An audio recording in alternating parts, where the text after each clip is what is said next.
Okay, welcome to another monthly habit review episode. So, as per usual, before I get stuck into the detail of the month and how well I did in July, I want to just do a little bit of a recap on what my goals for the month were. So, my goals were twofold. First of all, the 6 habits that I fairly firmly established. So, there's alcohol, sleep, protein, caffeine, water, and steps. I wanted to keep them rock solid at 80% consistency and in the green. And then for my 7th habit, which is whole foods, and I'm in the early stages of building that habit, my goal is for that to be above 50% again, which would make it a third consecutive month of being over 50%. And preferably, I wanted to see it closer to 60%, but really getting it over 50% so I can get that third consecutive month of being over 50%.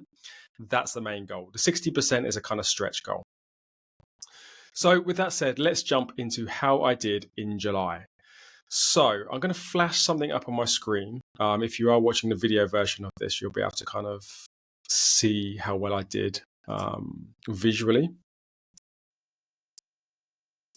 So as you can see, July, it wasn't a super great month.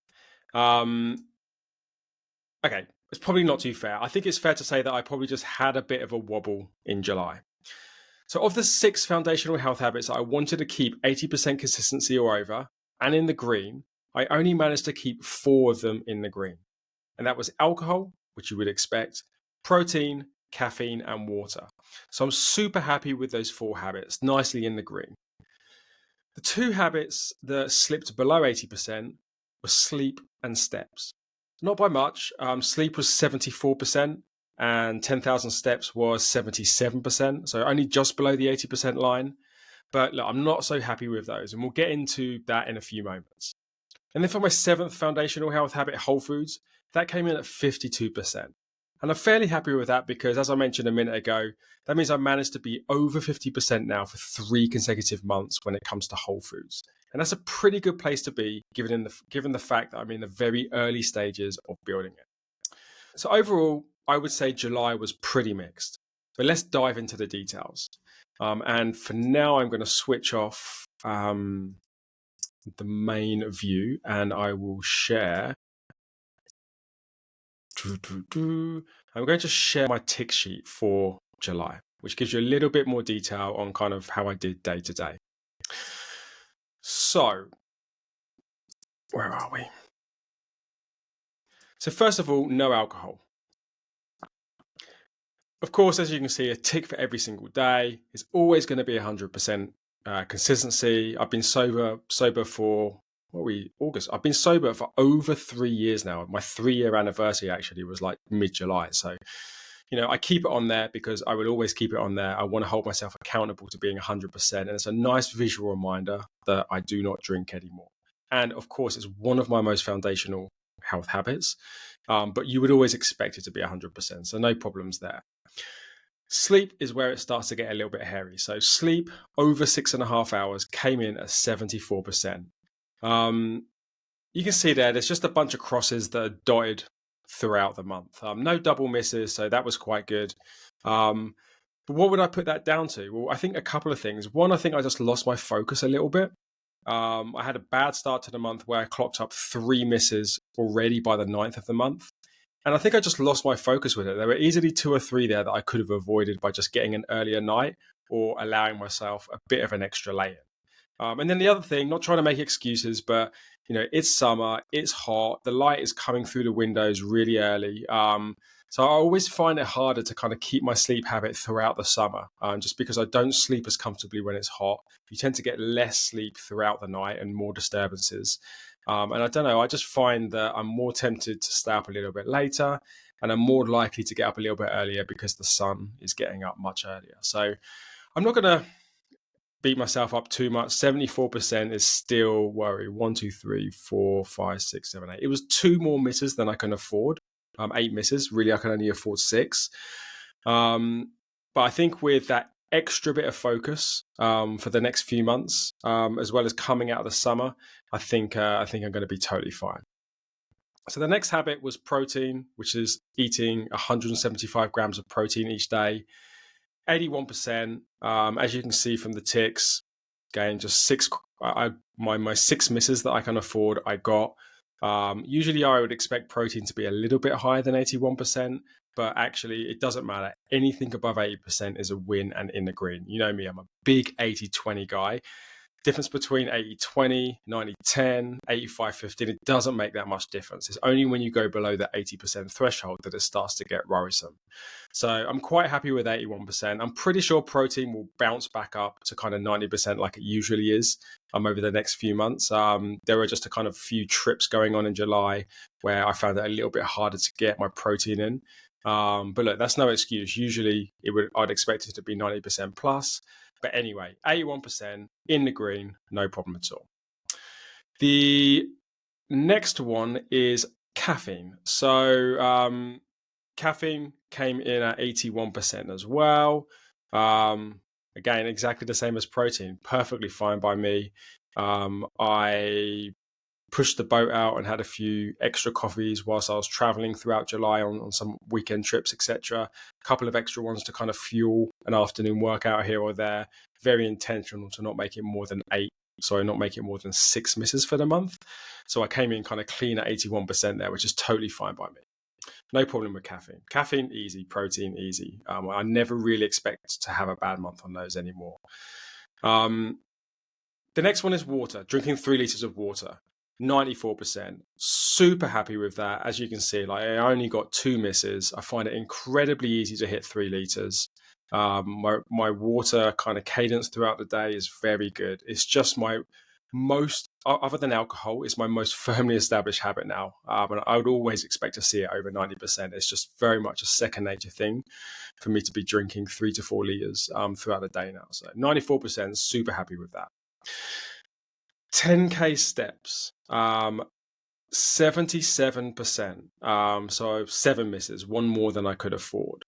Yeah, not great. Really with steps, just losing my focus. It shouldn't be too hard to get 10,000 steps per day. And I think most of those days, I've just got a lot of memory of leaving it too late in the day, a bit like I am today. It's kind of like 5:45 p.m. I know I've got a clean 60 to 90 minutes to do a walk after this recording, so I'm going to be fine. But it's always very dangerous if I leave my steps till later on in the day. If I get up early, get some good steps in, like 4,000 or 5,000. 4,000 or 5,000 usually come naturally by the end of the day and I'm fine. But in July, I just left it too late in the day too often. So like sleep, don't really have the summer to complain about because actually it's easier to get steps in the summer because the weather's warm. But like sleep, I lost my focus. I allowed myself to not clock many steps up until it got quite late into the afternoon, early evening. And then from there, I usually will miss my target. So for me, I've got to clean up my focus on steps and get that back to 80% next month. And then the last one, Whole Foods, 52%. The goal there, and this is my target for Whole Foods is to eat 80% Whole Foods per day. And then obviously my month consistency, I'm looking for over 50%, and I got that 52%. Again, with Whole Foods, you can see it's very mixed, like tick, cross, cross, cross, tick, tick. Like it's just very patchy. It's hard, man. It's really, really hard to eat over 80% whole foods. If you think about it, a lot of what we eat is not whole foods. Whole foods is meat, fruit, veg, nuts, seeds, some dairy. That's about it. Everything else is classified as a non-whole food. So you've only got to have like a dinner where it has like, a chicken Kiev or like something out of a packet, and you've just lost your 80% for the day for the most part. Given I eat about 2,000 calories a day, it only takes 400 calories of a non-whole food and I blow my 80%. So I've got a little bit of thinking to do about that. The one thing I will say is that generally speaking, my Whole Foods is much better than it used to be. I also track my percentage over the week. And even though you can see here, I only hit 80% each day, 52% at a time. But actually across the week, the percentage of whole foods that I'm eating is around 70%. It's just that I'm not able to kind of like, it might spread across the days in an uneven manner. So, and that used to be around 40 to 50%. So I've definitely improved my ability to eat more whole foods. I've now got to get to the point where I take that 50%. I've got 3 consecutive months now over 50%. I've now got to make a concerted effort to get that to 60% and into 70%. And, that's just going to really, really require me to tighten things up. Those dinners that kind of blow it into kind of 70% whole foods instead of the 80, I've got to try and avoid some of those. I've got to try and avoid some of the weekend splurging, etc. So I'm pretty sure like just some general tightening up is what's going to get me to kind of 60, mid 60s.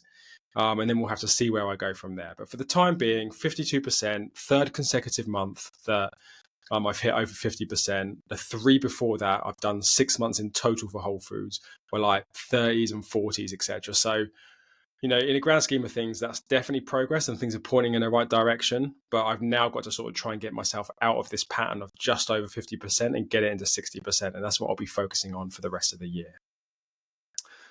Cool. Let me stop sharing my screen there. So, wrapping up July. Yes, I had a fairly mixed result in July, and it definitely could have been better. But I have to remind myself that this will sometimes happen. Now and again, I'm going to have to take it on the chin that established foundational health habits will fall under 80% consistency and into the orange now and again. And I think the most important thing to remember is that a blip on a habit for 1 month, so it coming under 80%, is definitely not a trend. It's just a blip. And realistically, that is just going to happen sometimes. It might happen through me losing my focus, or maybe through curveballs that life is going to deal me from time to time. But what's important is that I make sure that that blip does not turn into a trend. Because I think if it slips into 2 consecutive misses under 80% and into the orange, that becomes the start of a trend.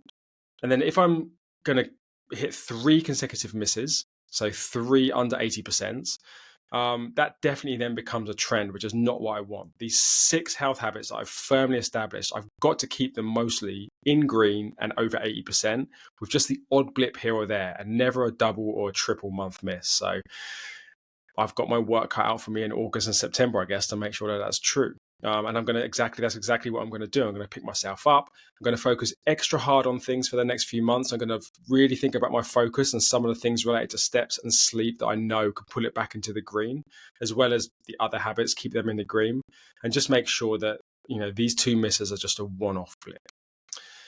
So lastly, my goals for August. August is going to look a bit strange. It usually does. I'm on holiday for 10 days in August. So I'm going to do something a little custom with the month. I'm going to, whilst I'm on holiday, only focus on steps and water only. They're the only habits I'm going to track and aim to keep at over 80%. Usually I would track sleep too. But this time I'm going to run a bit of an experiment where I'm not tracking sleep because I'm not going to take my Whoop sleep tracker away on holiday with me. But I am going to be very mindful of it. And I think that naturally it will fall over 6.5 hours anyway. Sleep is not usually a problem for me when I'm on holiday. I don't have massively late nights. I tend to have nice lie-ins. So I'm not particularly worried about my sleep falling into a really bad place. And look, I'm going to be mindful of it. I'll probably do some manual calculating in my head to make sure that I've got roughly 6.5. But importantly, I'm not going to track it. I'm only going to track steps, 10,000 a day, and water, 3 liters a day. I just want to make sure that I've got a baseline level of activity with the steps and that I keep myself hydrated in the hot weather. Everything else I am not tracking. And then September will be back to normal. And by the way, I've done a dedicated episode called How I Track My Foundational Habits on Holiday. And there I cover the principles that I kind of, for how I think about tracking my foundational health habits on holiday, as well as my very specific goals for August. So you might want to go back to episode 18 and check that out. Cool. I will see you next month in September, and we will see how well I did in August. Thanks.